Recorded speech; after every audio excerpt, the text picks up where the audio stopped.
नमस्कार। शोमर तोड़ी एनालिसिस में आपका स्वागत है। आज जो मैं चर्चा कर रहा हूं वह है जो दिल्ली सरकार के जो अधिकारी हैं, ग्रुप ए के अधिकारी, उन पर जो ऑर्डिनेंस केंद्र सरकार ने लाया था उसको संसद से स्वीकृति के लिए, संसद से उसको ऑर्डिनेंस को कानून बनाने के लिए, उसकी स्वीकृति के लिए। ये 2 दिन की छुट्टियों के बाद जो है कल से फिर संसद का कार्य शुरू होगा। और पिछले हफ्ते इस बिल को केंद्रीय मंत्रिमंडल से संस्तुति मिल गई थी और जो संसदीय कार्य मंत्री हैं उन्होंने बता दिया था कि सोमवार को इस बिल को संसद में लाया जाएगा। अब प्रश्न ये है कि पहले लोकसभा में लाते हैं या राज्यसभा में लाते हैं। किसी भी एक सदन में ला सकते हैं और इसको बिल बनाने के लिए दोनों सदनों में पास करना आवश्यक है।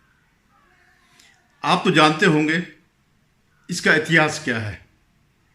इस बिल का मई के महीने जो है सुप्रीम कोर्ट ने आम आदमी पार्टी सरकार की याचिका पर सुनवाई करते हुए 2018 के जो एक कानून था उसको निरस्त करते हुए सारी सीमाएं, सारी शक्तियां ट्रांसफर पोस्टिंग की जो है इनको दे दी है आम आदमी पार्टी सरकार को। केवल लॉ एंड ऑर्डर और 1-2 चीज़ें छोड़ करके बाकी सारी शक्तियां जो है उनको दे दी है। आपको याद होगा जैसे ही ये फैसला आया सुप्रीम कोर्ट का, उसके बाद केजरीवाल ने जो है और उनकी पार्टी ने संग्राम मचा दिया। जो इनके खिलाफ जो जांच चल रही थी और जो जांच अधिकारी थे उनको हटा दिया, उनको ट्रांसफर कर दिया। मतलब विदिन उनके पास कॉपी पहुंची भी या नहीं पहुंची, लेकिन उन्होंने जैसे ही खबर मिली वैसे अपना जो है अंधा युग शुरू कर दिया। और जो जांच अधिकारी थे उनको उनके खिलाफ फर्जी शिकायतें करी, कुछ नहीं हुआ तो SC/ST एक्ट में उनके खिलाफ मामला दायर किया। कई चीज़ें आप सब लोगों ने देखी होंगी। और जो रात को जो उनका विजिलेंस का रूम था उसमें किस तरह लोग प्रवेश किया उन्होंने और अंदर क्या किया ये पता नहीं है, लेकिन ये सब हुआ है। तो केंद्र सरकार घबरा गई कि ऐसे मतलब बंदर के हाथ में अगर उस तरह मिल गया तो वो तो सबके अपने नाक कान काट देगा। तो ये देखते हुए विदिन ए वीक वो एक ऑर्डिनेंस लिया है कि किस तरह जो ग्रुप ए के जो कर्मचारी हैं, जो अधिकारी हैं, उनके ट्रांसफर पोस्टिंग पहले की तरह LG को सौंपी जाए। हालांकि जब ये सब हुआ तो केजरीवाल ने बड़ा बवाल मचाया, कहने लगा ये जो है ऑर्डिनेंस है या जो बिल है, इसको हम जो ऑर्डिनेंस है इसको हम जब सुप्रीम कोर्ट में चैलेंज करेंगे तो सिर्फ 5 मिनट लगेंगे इसको खत्म होने में। लेकिन गए नहीं हो तुरंत। क्यों नहीं गए ये मैं नहीं जानता, वही जानते हो कि क्यों नहीं गए।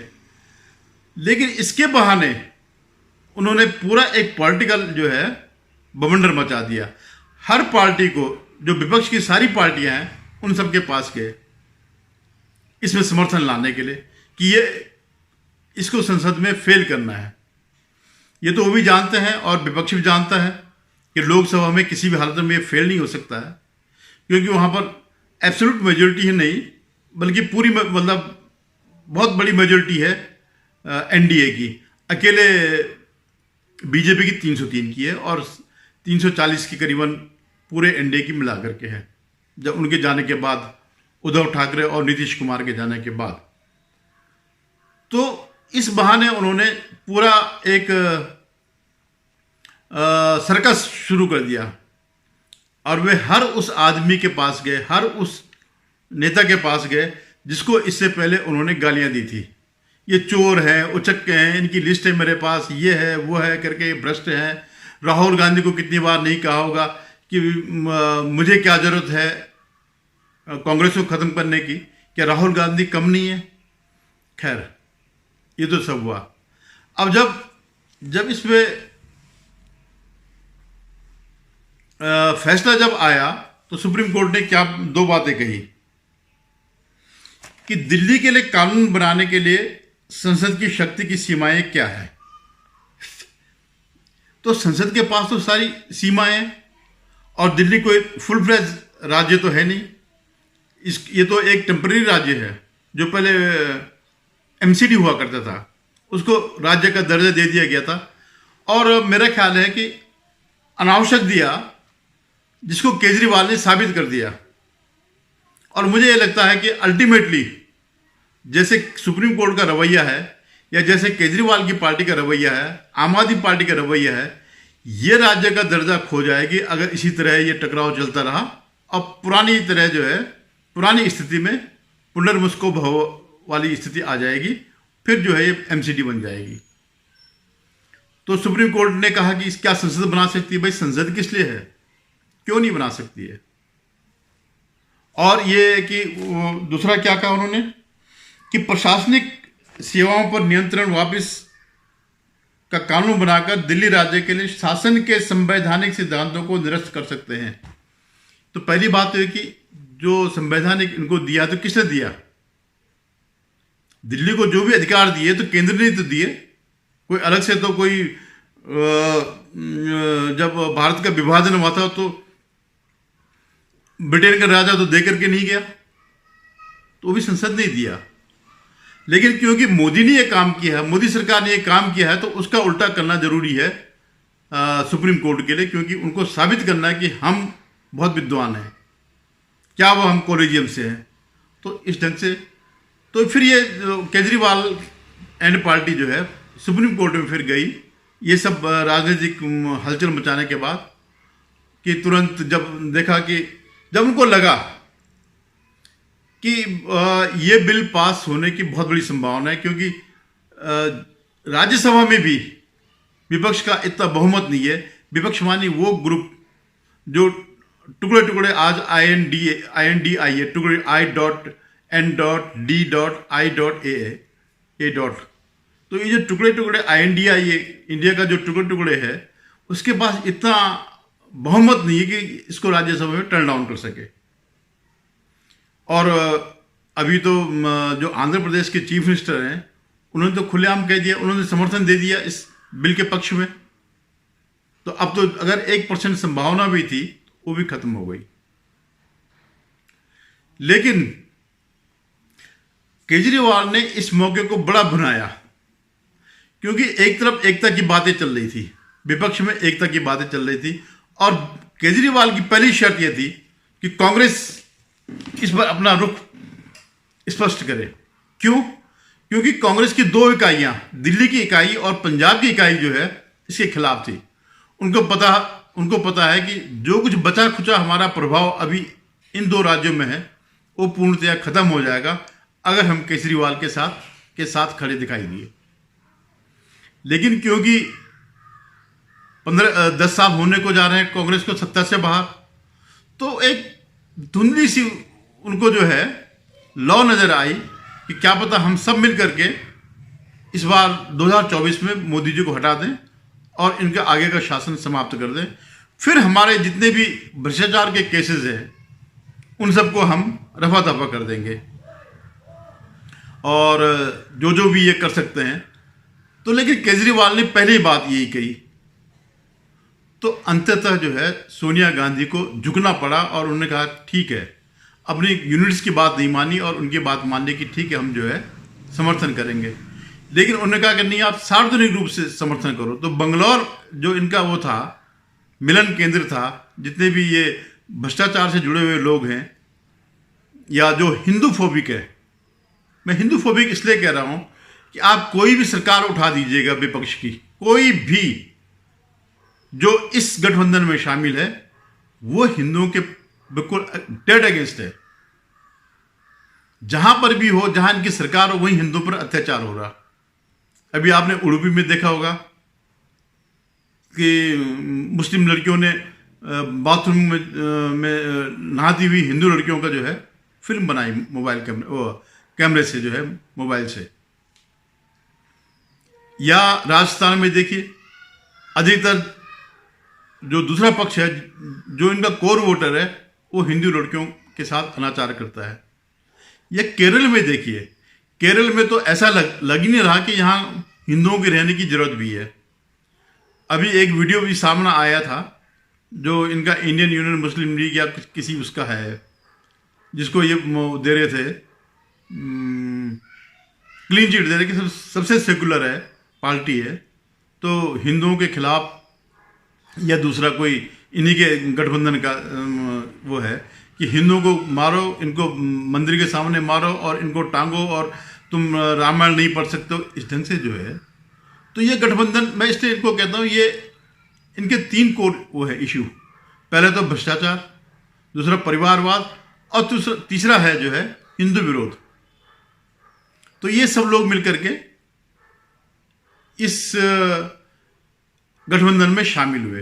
तो अब अंततः जब सोनिया गांधी को लगा कि किसी भी हालत में केजरीवाल नहीं मानेगा बगैर किसी घोषणा के, तो फिर उनको खुद घोषणा करनी पड़ी कि हाँ, हम इसके समर्थन में।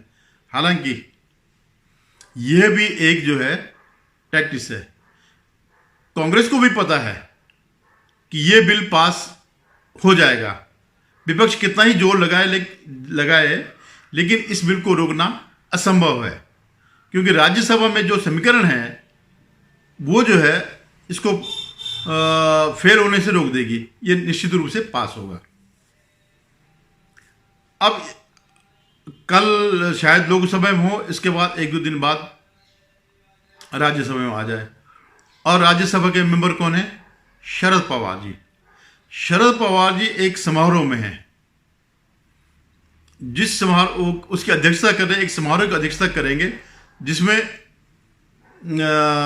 प्रधानमंत्री मोदी जी को सम्मानित करना है। शायद लोकमान्य तिलक जी के से कोई ट्रस्ट होगा इस ढंग से जो है, या उनका सम्मान, उनके नाम पर सम्मान दिया जाएगा, उसकी वो अध्यक्षता करेंगे। अब आप देखिए, एक तरफ आप विरोध कर रहे हैं, दूसरी तरफ आप सम्मानित कर रहे हैं, तो खलबली तो मचनी स्वाभाविक है। हालांकि कांग्रेस की इतनी हालत हो गई है कि वो 90 साल के मनमोहन सिंह जी को भी उसी ला रहे हैं। कैसे लाएंगे, स्ट्रेचर पर लाएंगे, कैसे लाएंगे उनको भी, क्योंकि वो भी अभी राज्यसभा के सदस्य हैं। और एक कोई और है, विपक्ष के ही है, तो उनको भी लाने का प्रयास किया जा रहा है कि वो भी किस तरह आ जाए। लेकिन ये निश्चित है कि ये बिल पास हो जाएगा और ये कानून बन जाएगा। अब आगे क्या होना है? अब आगे ये होना है कि जो ये हनीमून चल रहा था आम आदमी पार्टी और कांग्रेस का, वो खत्म हो जाएगा। उसकी सीमा यहीं पर है, यहीं तक थी। इसके बाद तलाक तलाक तलाक, क्योंकि इनकी महत्वाकांक्षाएं हैं अरविंद केजरीवाल की ज़्यादा राज्यों में अपना प्रभाव फैलाना, और वो प्रभाव तभी फैला सकते हैं सिर्फ कांग्रेस के वोट पर। कांग्रेस की कीमत पर ही उनका प्रभाव फैल सकता है। तो जैसे ये बिल फेल होगा तो वो स्वतंत्र हो जाएंगे कांग्रेस की खिलाफत करने के लिए। और अभी 3-4 राज्यों के चुनाव है, मध्य प्रदेश के हैं, राजस्थान के हैं, छत्तीसगढ़ के हैं। तो यहाँ पर इनका कम से कम मध्य प्रदेश और राजस्थान में तो इनका खेल बिगाड़ ही सकते हैं। तो अब जा करके उनका असली चेहरा सामने आएगा और इस गठबंधन के जो कड़ियां हैं वो जो है टूटनी और बिखरनी शुरू हो जाएगी। लेकिन अब ये निश्चित है कि ये बिल पास होगा और इनकी शक्तियां वहीं की वहीं रह जाएगी। तो अब उनके लिए एक मौका है, फिर या तो कोई बड़ी ब्लैकमेलिंग करेंगे, जैसे वो ये कर सके दिल्ली की 7 सीट पे हम रहेंगे लोकसभा की। पंजाब में जो है 1-2 सीटों कांग्रेस को देने के लिए तैयार होंगे, बाकी पे वो लड़ेंगे। और इसकी कीमत पर राजस्थान और मध्य प्रदेश में वो चुनाव नहीं लड़ेंगे। ये इतना वो कीमत मांगेंगे ही मांगेंगे। अगर ये बिल, अगर क्या है, ये बिल तो पास होना ही होना है। तो अब आप देखिए कि ये जो है, ये जो चेन जो बनी थी डॉट डॉट डॉट, तो इनके बीच के डॉट हटने लग जाएंगे। शरद पवार जी का भी कोई भरोसा नहीं है। और केजरीवाल तो नंबर 1 जो है बेभरोसे का आदमी है। और अगर ये बिल पास हो गया तो केजरीवाल इतने झूठे व्यक्ति हैं कि वो कोई ना कोई बहाना निकाल करके कुछ ना कुछ कह करके इसका सारा दोषारोपण कांग्रेस पे करेंगे और उनको इससे निकलने का मौका मिल जाएगा। हो सकता है बीआरएस जो चंद्रशेखर राव उनके साथ मिल जाए, हो सकता है इनके खेमे से जो है ममता बनर्जी भी आ जाए, मतलब कुछ भी हो सकता है। अभी आपने देखा कि जो मुंबई में जो होना था इनका सम्मेलन, ये I.D.I.A. का, वो अब टल गया। जो 16-17 को होना था वो और आगे वो हो गया। तो इसके पीछे क्या कारण रहा होगा? क्योंकि वहां भी कुछ ना कुछ खिचड़ी पक रही होगी, अन्यथा ऐसा होने का कोई मतलब नहीं था।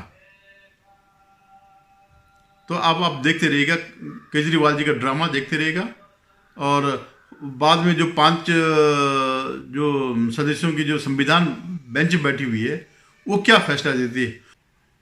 धन्यवाद। अगर आपको मेरा वीडियो पसंद आए तो इसे लाइक करिएगा, शेयर कीजिएगा और सब्सक्राइब करिएगा।